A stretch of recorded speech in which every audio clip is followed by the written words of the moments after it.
Au niveau du PASDER, il faut souligner d'abord que je vous ai dit qu'on a commencé avec 4 communes. Au niveau des 4 communes où on a utilisé, où on a beaucoup testé des outils. Et ces outils, les résultats qu'on a eus nous ont permis d'aller vers 10 communes. Et ensuite, actuellement, dans la phase 3 du programme, on est dans les 27 communes du Grand Nord, donc dans les 4 départements du Nord. Et donc, en termes de résultats, je peux dire que c'est quand même des résultats qui sont croissants. Et en termes de superficie, en termes de zone géographique, je pense qu'on a couvert la totalité des zones géographiques du Nord. Ce qui est aussi intéressant, c'est que des outils que nous avons développés sont valorisés au niveau national. Et là, j'ai parlé tantôt du plan communal de développement agricole. Actuellement, c'est un outil obligatoire pour toutes les communes. Donc, c'est la coopération suisse qui a lancé cette idée.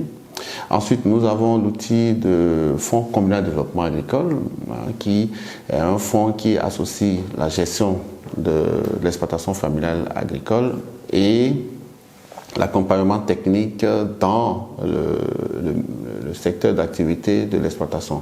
Et donc ça, c'est quand même quelque chose qui est bien et qui est aussi en train d'être pris en compte au niveau du FNDA, du Fonds national de développement agricole. Et donc, en termes de performance, je pense que c'est à capitaliser. En dehors de ça, et comme je le dis, ce qui sera plus durable, c'est ces relations-là qu'on a créées entre la commune et les organisations socio-professionnelles où c'est la commune qui a le budget. Les organisations socio-professionnelles aussi apportent une partie du budget via les tasses de développement communal et c'est ça qui va faire le lien gagnant-gagnant, c'est-à-dire la commune investit dans le secteur agricole et puis via le secteur agricole, la commune peut avoir des taxes pour faire encore le développement. En termes de performance également, en dehors de ce que je vous ai dit, il y a les changements qu'on peut avoir au niveau de la législation. Et ça, la coopération suisse travaille là-dessus. Et puis, je vous ai tantôt parlé du code pastoral qui a été voté, promulgué. Il y a également la loi d'orientation agricole. Et ça, cette loi d'orientation agricole sera, si cette loi est votée, je pense qu'avec ces 2 lois, la coopération suisse va durablement impacter le secteur agricole. Au niveau du producteur, actuellement, depuis les semences jusqu'à la commercialisation, c'est lui seul qui prend les risques. Il n'est pas soutenu, il n'a pas l'accès au financement agricole, on y travaille, mais ce n'est pas encore ça. Il n'a pas accès à l'équipement agricole, on y travaille, mais ce n'est pas encore ça. Il n'a pas suffisamment les intrants qu'il faut, on y travaille, mais ce n'est pas encore ça.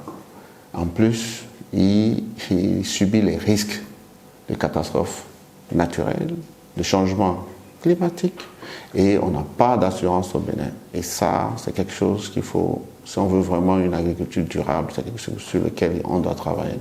L'assurance agricole. Il faut la digitalisation au niveau du secteur. On a vu que les petits producteurs, avec l'essor des TIC, avec l'essor des téléphones portables, on peut transférer des ressources facilement aux producteurs, leur faire des prêts facilement pour que ces producteurs-là ne puissent pas forcément venir au niveau d'une institution de crédit pour pouvoir avoir des crédits. Non. Il faut sécuriser les exploitations familiales. Et donc, le foncier rural, c'est aussi un point sur lequel on doit travailler. Si ce n'est pas sécurisé, ce qu'on est en train de voir, c'est que les terres sont vendues et puis ça amène les producteurs à être dans l'insécurité. Au niveau de l'élevage, de la transhumance, il faudrait nécessairement contrôler les flux de transhumance pour pouvoir gérer les questions de conflit entre agriculteurs et éleveurs. Si on ne sait pas dès le départ combien d'animaux vont venir, où est-ce qu'ils vont passer, où est-ce qu'ils vont séjourner, comment ils vont le faire, etc. Si on n'a pas un plan détaillé de tout ça, on ne pourra pas gérer la transhumance. Donc, c'est quelque chose sur lequel on doit travailler. Et donc, il faut faire beaucoup d'investissements au niveau de l'élevage. Donc, les retenues d'eau, surtout, les aires de pâturage aussi, mais également le balisage des couloirs de pâturage. Donc ça, c'est des investissements qu'on doit faire.